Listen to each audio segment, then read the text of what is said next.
성경에 보면은 시대마다 하나님의 귀한 사역자들을 불러 쓰시곤 했는데, 그 사역자들의 이름이 시대를 따라서 어떤 때는 선지자로, 어떤 때는 제사장으로, 또 어떤 때는 사도로, 또 그 이후에는 목사들로 이렇게 칭함을 받았습니다. 그런데 오늘 이 말씀은 에스겔 선지자가 본 환상 가운데 하나입니다. 에스겔 선지자가 본 환상 가운데 가장 유명한 환상이 에스겔서 37장에 골짜기에 가득한 마른 뼈들의 환상이고, 또 이어서 오늘 같이 봉독한 본문의 성전 문지방 밑에서 흘러나오는 환상입니다. 에스겔서 37장의 이 마른 뼈들의 환상은 당시 이스라엘 백성들이 지하고로 말미암아 포로 생활을 하면서 아주 쇠퇴한 그런 민족이 되었을 때 하나님이 말씀을 통해서 다시 한번 회복하여 이스라엘 민족이 당당한 하나님의 선민 백성이 되리라 하는 그런 환상이며, 오늘 본문의 환상은 말세지 말에 하나님의 놀라운 성령의 역사로 물과 같이 진리의 말씀이 들어가는 곳마다 죽어가던 영혼이 살아나고 번성하여 마침내 천년왕국 시대에는 극치를 이룰 것을 계시한 말씀입니다. 그 내용을 보면은 먼저 성전 문지방 밑에서 물이 흘러나왔다 그랬습니다. 1절 보세요. 성전의 앞면이 동쪽을 향하여 있는데 성전 문지방 밑에서 물이 나와 동쪽으로 흐르다가 성전 오른쪽 제단 쪽으로, 제단 남쪽으로 흘러내리다 그랬습니다. 여러분, 이 말씀대로 실제의 물이 성전 문지방 밑에서 흘러나와 흐른다면은 성전이 지금 어떻게 될 것 같습니까? 이 성전 문지방 밑에서 물이 흐르면은 여러분이 앉아 있는 이곳이 바로 성전인데 이 물바다가 될 거예요. 계속 흐르니까. 그렇다면은 이제 어떻게 예배를 드릴 수 있겠어요? 그런데 구약시대 성전에서 행했던 그러한 그 제사의식은 한 번도 차질 없이 계속 진행되었습니다. 그러므로 성전 문지방에서 흘렀다고 하는 이 물은 이제 에스겔 선지자가 본 환상이지 실제 물이 아니라고 하는 사실을 깨달아야 됩니다. 그러므로 이 그동안 말씀드린 대로 신명기서 32장 2절, 또 에베소서 5장 26절, 또 요한복음 7장 37절로부터 39절에 보면은 성경에 기록된 그런 말씀 가운데 물은 대부분 그런 하나님의 말씀을 상징하거나 성령의 역사를 가르쳐 주고 있습니다. 여러분, 창세기서 2장 10절로 14절에 보면은 하나님이 창설하신 에덴에서 강이 흘러나와 이제 에덴 동산을 다 적시고 거기서부터 갈라져서 크게 근원이 되어서 네 강을 이루는데, 첫 번째 강이 비손강, 둘째 강이 기혼강, 세 번째 강이 헷데겔강, 네 번째 강이 유브라데스라고 하는 그런 강입니다. 이와 같은 강물이 되어서 사방으로 흘러 온 땅을 적심으로 말미암아 생물이 살고, 또 사람들이 농사를 짓는 경작하며 살 수 있게 되었습니다.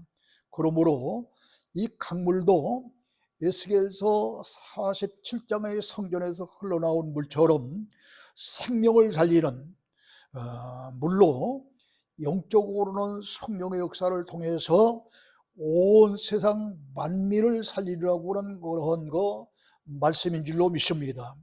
여러분, 요한복음 4장 13절로 14절에 보면은 남편을 한두 명도 아니고 6번째 남편과 함께 살던 이 사마리아 여인이 이 수가성에 있는 야고보의 우물가에 물길로 나왔다가 전혀 예측하지 못했던 그런 젊은 청년 하나를 만났는데, 그가 바로 예수님이지만은 이 수가성 우물가에 물을 길러 왔던 이 사마리아 여인은 예수님인 줄 모르고 있어요. 그런데 서로 대화를 나누다가 예수님이 이 여인에게 말씀하시기를, 이 물을 마시는 자마다 다시 목마르려니와 내가 주는 물은 내가 주는 물을 마시는 자는 영원히 목마르지 아니하리니 내가 주는 물은 그 속에서 영생하도록 솟아나는 샘물이 되리라 그랬습니다. 여러분, 아무리 좋은 그런 샘물이라 할지라도 그 샘물을 먹고 영생하는 샘물이 있다 소리 들어봤어요? 세상에는 그런 샘물 없어요.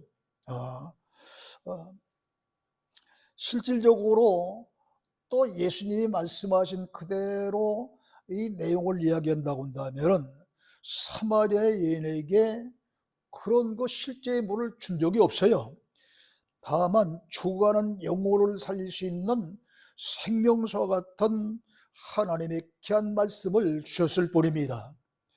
이 여인은 이 생명수의 말씀을 듣고 180도 변합니다. 여러분, 6번째 남편과 살기까지는 세상에 어떤 것으로도 만족할 수 없었기 때문에 남자도 한두 명이 아닌 그런 6번째 남편까지도 만족할 수 없었던 그런 여인이에요.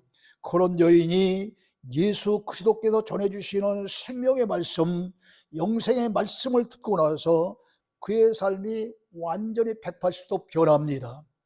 다시 말하면 그동안 세상 것으로는 만족할 수 없었고 어떤 남자로도 만족할 수 없었던 이 여인은 예수 그리스도를 통해서 그의 인생의 목마름이 해결되어지고 불만족했던 모든 삶이 변하여 만족한 그런 삶이 되어졌기 때문에 그는 동네에 들어가서 내가 만난 예수, 그가 바로 그리스도가 아니냐면서 이제 그리스도를 증거하니 많은 사람들이 구름대와 같이 주님 앞으로 몰려왔습니다.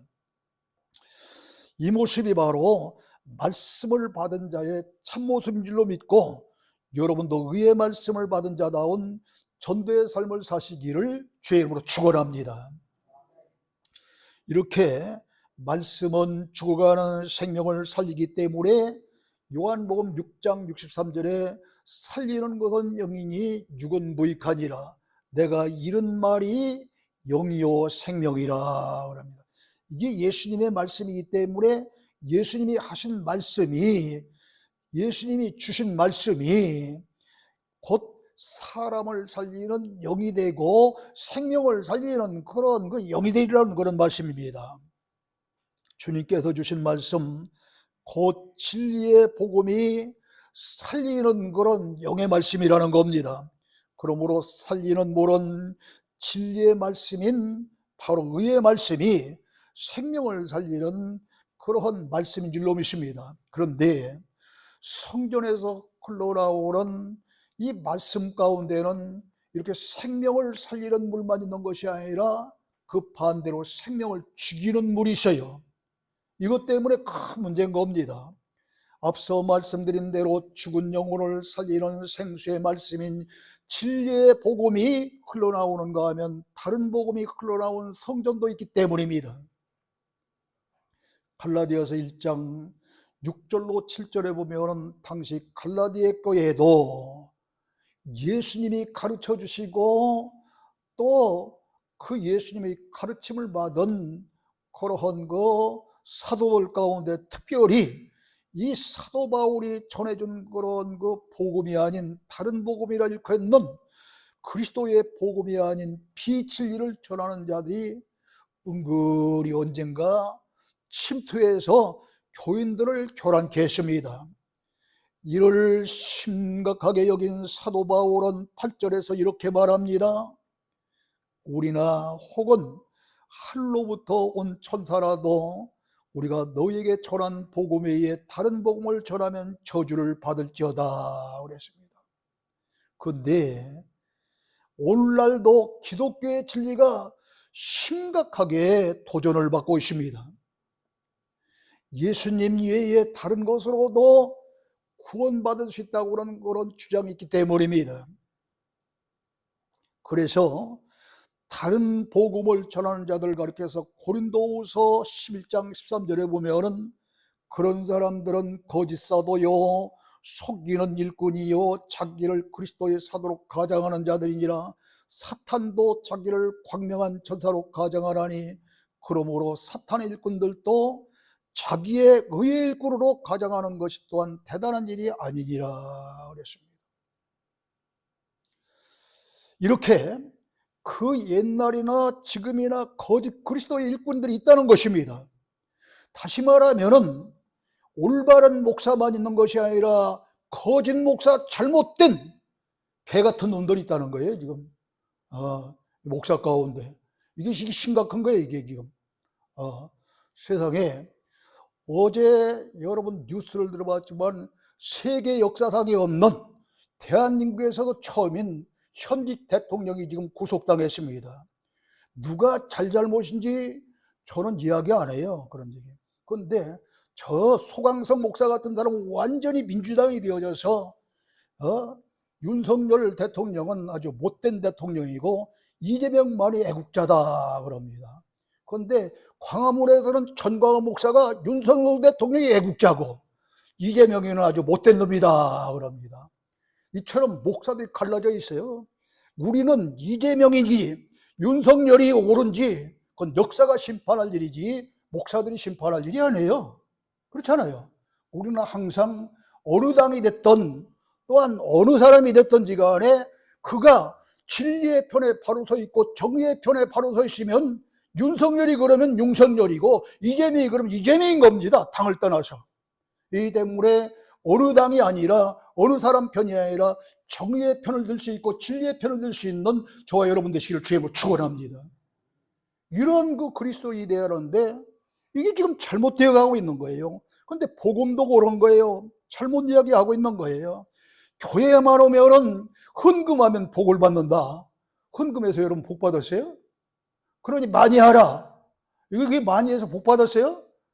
복 받을 만한 짓을 해야 복 받는 것이지 헌금 한다고 복 받는 게 아니란 말이죠. 그러므로 이렇게 그리스도의 사도로 가장하는 자들이나 사탄도 자기를 광명한 전사로 가장하나니 그러므로 사탄의 일꾼들도 자기를 의의 일꾼으로 가장하는 것이 또한 대단한 일이 아니니라 그랬습니다. 이렇게 이런 일이 많이 있기 때문에 마지막 때 계시록 8장 10절로 11절을 찾아보세요. 마지막 때에 이루어질 일에 대해서 이렇게 말합니다.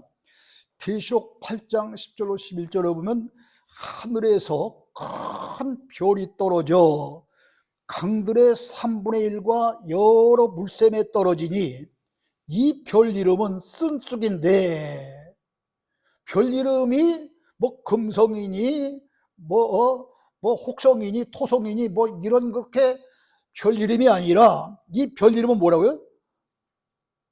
뭐라고 그랬어요? 쓴쑥인데 별 이름이 쓴쑥이라는 거예요. 이 쓴쑥이 물에 떨어지니 3분의 1이 쓴물이 되어 많은 사람이 죽더라 그랬습니다. 그렇다면 여러분 이 말씀 속에서 별이 진짜 하늘에 있는 별이겠어요? 아니면은 다른 것을 지칭하겠어요? 그렇죠. 다른 것이죠. 별이 어떻게 쓴쑥이 되고 쓴물이 되어서 3분의 1을 그 물을 먹는 자가 죽겠어요? 많은 사람이 죽겠어요? 아니죠. 여러분 잠언서 10장 11절에 보면은 의인의 입은 생명의 샘이라 그랬습니다. 하나님의 말씀을 증거하며 하나님의 뜻대로 살려고 몸부림치는 그런 믿음에 귀한 하나님의 사자의 입은 또 여러분도 마찬가지예요. 생명의 샘이라 생명을 살릴 수 있는 생수의 말씀이 흘러나오는 그런 샘물이 바로 예수 믿는 믿음의 사람들의 입이라는 겁니다 지금. 그렇기 때문에 이런 거 여러 물샘은 말씀을 증거하는 목회자의 입입니다. 그런데 진리의 말씀이 아닌 쓴물인 비진리의 말씀이 여러 불샘에 떨어졌으니 마지막 때 비진리를 전하는 목회자들이 엄청나게 많다는 얘기예요. 지금 그렇잖아요. 어?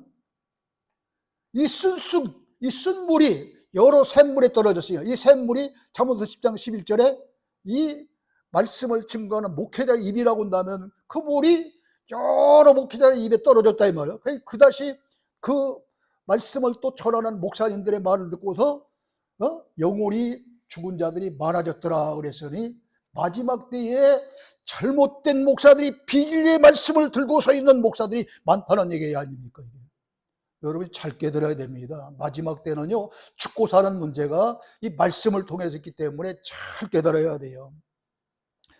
출애굽기 15장 22절로 23절에도 이스라엘 백성이 애굽에서 나올 때에 뒤에서 600성 기마병 그리고 수많은 보병들이 막 뒤를 쫓고 얼마 이제 그렇게 타다 보니까 검푸른그런 넓고 깊은 홍해바다가 가로막습니다.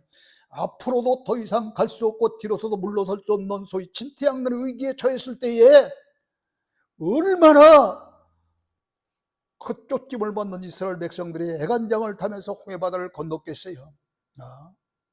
그러니 이제 홍해바다를 건너 수르강에 들어갔을 때에 생리적으로 가장 먼저 이게 오는 그런 문제가 갈증 문제인데 이래서 목말랐던 거예요.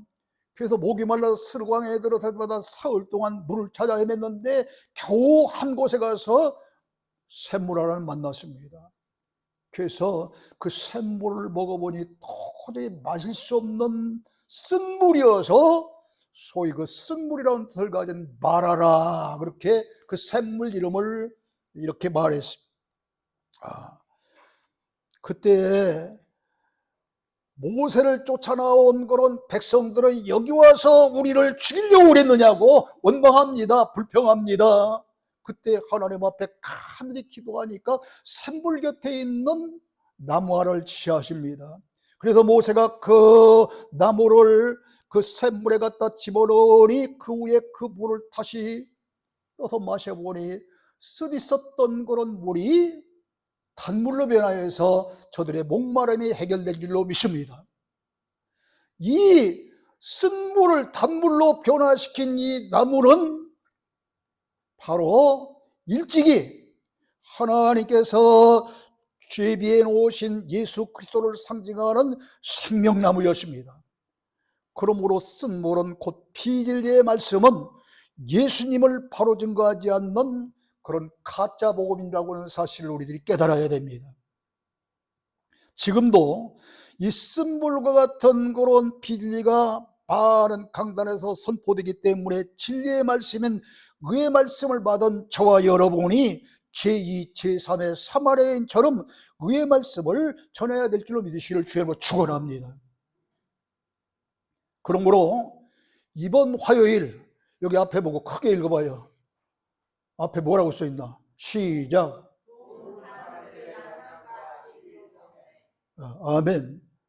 이날이 바로 첫 시간 제가 강단에 서서 의의 말씀을 선포하는 시간입니다. 두 번째 시간은 지금 현재 강서교구여부의 회장으로 있는 제 후배 목사가 와서 설교할 겁니다. 세 번째는 저를 이렇게 기사가 하나 생겼다고 그랬잖아요. 저 집회 나갈 때 제 기사님 역할을 하는 목사님인데 의의 말씀을 얼마나 잘 나르는지 몰라. 그냥 깊이 알고 그냥 이 성경 없이도 그냥 저보다 젊어가지고요 달달달달 다 외워버려. 그냥 성경 없이도 그냥 그런 목사님이 설교할 거예요. 이러한 그 목사님들이 도처에 지금 생기고 있는 거예요 지금. 그러므로 이때 여러분 모두가 다 참여하실 때 교황이면 혼자 참여할 것이 아니라 누군가를 같이 동행해서 참여해서 의의 말씀이 선포되어지고 사람의 생명을 살릴 수 있는 그런 영적인 그런 샘물이 바로 우리 한빛교회다 그런 사실을 널리 알 수 있는 기회가 되시기를 주의 이름으로 축원합니다. 그 다음에 이 성전 문지방 밑에서 흘러나온 물은 점점 이 물높이 수위가 높아지면서 강물이 되어 다다른 것보다 생명을 불어넣었다 그랬습니다. 성전 문지방 밑에서 흘러나온 물은 점점 많아져서 발목에 오르고 뒤어서 무릎에 오르고 뒤어서 헤엄칠 만한 물이 되어서 도저히 건널 수 없는 그런 강물이 되어졌습니다. 그리고 그 강 좌우편에는 나무가 심이 많고 그 물은 아라바로 내려가서 바다에 이르니 죽었던 물이 다시 살아났습니다. 시편 1절로 3절에서 보듯이 시냇가에 심은 나무가 철을 따라서 열매를 맺으며 그 잎사귀가 마르지 않는 것처럼 생명수 말씀을 받고 구원받은 자가 점점 많아지고 생수가 흘러가는 곳마다 죽었던 물이 되살아나듯이 죽었던 영혼이 이 진리의 말씀, 의의 말씀을 듣고 되살아날 것이라는 그런 말씀입니다. 특히 9절로 10절에 보면 이 강물이 이르는 곳마다 번성하는 모든 생물이 살고 고기가 심이 많아지며 이 강가에 어부가 설 것이라 그랬습니다. 실제로 죽은 강이나 바다에 생수가 들어가면 다시 강과 바다가 살아나고 고기가 많아지고 그 고기를 잡는 어부가 많아질 것입니다.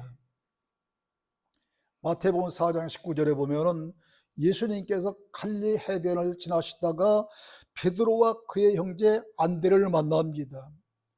그들을 보고서 그들이 이제 그물을 던지는 그것을 보시고서 뭐라고 하시냐면 나를 따라오라. 내가 너희를 사람을 낚는 어부가 되게 하리라 하십니다. 자, 이 말씀은 예수님이 베드로와 그의 형제인 안드레에게 하신 말씀인데 너희 둘은 나를 따라오라. 너희는 앞으로 고기를 낚는 어부가 아니라 사람을 낚는 어부가 되리라 그랬으니 사람은 뭘 상징하는 거죠? 고기잖아요, 고기. 그 다음에 어부가 되리라 했으니까 사람을 전도해 오는 그런 하나님의 일꾼이요 전도인이 될 것이다 그런 얘기죠. 그렇게 되라는 거예요 지금. 그러므로 이 본문 9절로 10절에서 강물이 이르는 곳마다 번성하는 생물이 살고 모든 생물이 살고 고기가 심이 많아지며 이 강가에 어부가 설 것이라고 하는 이야기는 성전 문지방에서 흘러나온 그 물이 점점 많아져서 강물이 될 때에 죽었던 강물, 죽었던 바다가 다시 살아나서 고기가 심이 많아지고 그 고기를 잡는 어부가 나타나리라 그랬는데 그 사실은 영적으로는 이렇게 하나님의 생수의 말씀을, 진리의 말씀을 듣고 죽어가는 영혼이 많아지게 되는데 그때 그런 사람들을 하나님의 저로 이끌어올 수 있는 어부가 너희들이 되라 그런 얘기예요 지금. 영적 어부가 너희들이 되라 그런 이야기입니다. 그런데 이 평신도 가운데에 이 귀한 삶을 제일 잘 감당한 사람이 누굽니까? 스데반 집사와 빌립 집사입니다. 스데반 집사는 목숨 걸고 복음을 전하다가 돌에 맞아 순교까지 했습니다. 그렇기 때문에 저 하나님 우편에 앉아 계셨던 주님께서 스데반이 소천하여 돌에 맞아 죽고 그 영혼이 하나님 앞으로 갈 때 벌떡 일어나서 오 스데반이여 하면서 환영한 줄로 믿습니다. 근데 나 어저께 놀라운 소리 들었는데요. 저 만낙교회에 김영우 목사님이던가 이영우 목사님이던가 그 아들이 이어받았다고 그러더라고요. 아들이 설교를 오는데 무슨 말씀을 하느냐면 어느 권사님이 뭐 죽어서 천국 갔다는 사람이 참 많으니까 그런지 어쩐 건지는 모르는데 자기도 천국을 갔는데 본체만 쳐들어요. 그런데 어느 목사님이 오니까 막 벌떡 일어나서 막 환영을 하더라는 거예요. 그래서 참 이상도하다. 그래서 그 권사님 물었답니다. 아니 주님 왜 제가 올 때는 본청만채가 하시더니 목사님이 오시니까 이렇게 벌떡 일어나서 환영합니까? 이거 목사 오기는 지금 몇 년 만인지 모르겠다. 이게 무슨 얘기예요? 말씀을 증거하는 목사님들이 올바른 목사가 별로 없다는 얘기예요. 지금. 천국은 목사들이 별로 없다는 거예요. 어쩌다 몇 년 만에 처음 왔으니까 너무 반가워서 일어났다는 얘기예요. 그 만납교회 목사님이 지금 그 설교를 하는, 진짜인지 거짓말인지 그 권사님 얘기를 인용하면서 여러분, 마지막 때에 그러므로 복 있는 성도는 목회자를 잘 만나는 것이 복 있는 성도인 줄 믿으시를 주님으로 축원합니다. 자, 이렇게 시대에 많은 집사인데도 복음을 얼마나 증거하는데 애쓰면은 돌에 맞아 죽는 순교자가 되겠어요. 그러니까 주님이 벌떡 일어난 거예요. 그런가 하면 빌립 지사는 저 에디오피아 여왕 칸디게의 국고를 맡은 내시를 전도하여 급기야하는 에디오피아를 기독교 국가로 만드는데 1등 공신이 되었습니다. 뿐만 아니라 부르스가와 아굴라 부부는 물심양면으로 사도 바울을 도면서 목숨까지 내놓을 정도로 근신했기 때문에 그 유명한 사도 바울이 사명을 잘 감당할 수 있게 된 줄로 믿습니다. 이처럼 예수님을 만나 구원받은 사람은 사람을 낚는 어부가 되어 이들처럼 전도 사역에 최선을 다해야 될 줄로 믿습니다. 그러나 11절 보세요. 오늘 본 말씀 11절입니다. 스가랴 47장 11절에 보면 진펄과 개펄은 다시 되살아나지 못하고 소금 땅이 될 것이라 그랬습니다. 되살아난 거는 강물도 있고 바닷물도 있는데 진펄과 개펄은 되살아나지 못하고 소금 땅이 될 것이라는 거예요. 여기 진펄과 개펄은 척박한 땅 소금 땅이 될 것이라고 그랬습니다. 창세기도 19장에 보면은 소돔성을 멸망시키기 전에 나그네 천사들이 롯을 찾아와서 그의 아내와 딸들과 사위들을 이끌어내라고 그랬습니다. 그때 롯이 사위들에게 이 말씀을 전하니까 사위들은 장인 롯의 그 말을 농담으로 여겼고, 롯이 지체함에 나그네 천사들이 롯과 그의 아내와 딸들의 손목을 잡고서 억지로 요단뜰로 끌어내놓여 도망하여 생명을 보존하라. 돌아보거나 들에 머물지 말고 산으로 도망하여 멸망함을 면하라. 이렇게 얘기했건만 천사들이 지시한 산으로 가지 아니하고 가까운 소알성을 피했습니다. 그때 롯의 아내는 뒤를 돌아보다가 어떻게 됐어요? 소금기둥이 되어버렸습니다. 이 이야기는 소금기둥이 되어서 죽었다는, 멸망했다는 이야기입니다. 하필이면 왜 소금기둥이 됐을까요? 하나님의 명령을 따르지 않는, 세상을 뒤돌아보는 그러한 사람들은 영원한 이런 죽음이 그들이 종말이라고 하는 사실을 소금기둥으로 보여주기 위해서 그렇게 된 거예요. 그러므로 오늘 본문 11절에 진펄과 개펄은 되살아나지 못하고 소금 땅이 될 것이라고 하는 말씀은 진리의 말씀인 의의 말씀을 받고도 거부하거나 변화받지 않는 그러한 사람은 정죄와 심판을 받아서 소금기둥이 된 롯의 아내와 같이 멸망하리라고 하는 무서운 경고의 말씀인 줄 믿으시길 바랍니다. 성전 문지방 밑에서 흘러나온 물이 강물이 되고 그 좌우에 과실나무가 자라서 약재료가 되리라 그랬습니다. 12절, 본문 12절에 보니까 강 좌우에는 각종 먹을 과실나무가 자라서 잎이 시들지 않고 달마다 새 열매를 맺으리니 그 물이 성소를 통하여 나옴이라. 그 열매는 먹을 만하고 그 잎새는 약재료가 되리라 그랬습니다. 이 말씀은 우리의 생명을 살리는 생명의 말씀을 받은 우리도 강 좌우에 서 있는 나무처럼 각자 한 구리 나무가 되어서 열매를 맺고 죽어가는 생명, 병들어 있는 그런 생명을 구하는 약재료가 되어야 된다는 말씀입니다. 그런데 병들어 죽어가는 생명을 살리기는커녕 나 자신이 열매를 맺지 못하거나 열매를 맺었다 할지라도 주님께 드릴 수 없는 벌레 먹은 그러한 열매, 일그러진 그런 열매, 병들어 있는 열매를 맺었다고 한다면 이게 큰 문제가 되는 거죠. 그렇다. 만약에 그런 열매를 맺었다고 한다면은 말라기서 4장 2절에 기록된 치료하는 광선을 통해서 고침을 받아야 할 것입니다. 말라기서 4장 2절에 보면 내 이름을 경외하는 너희에게는 이제 공의로운 해가 떠올라서 치료하는 광선을 비추리니 너희가 나아가서 외양간에서 나온 송아지같이 뛰리라 그러십니다.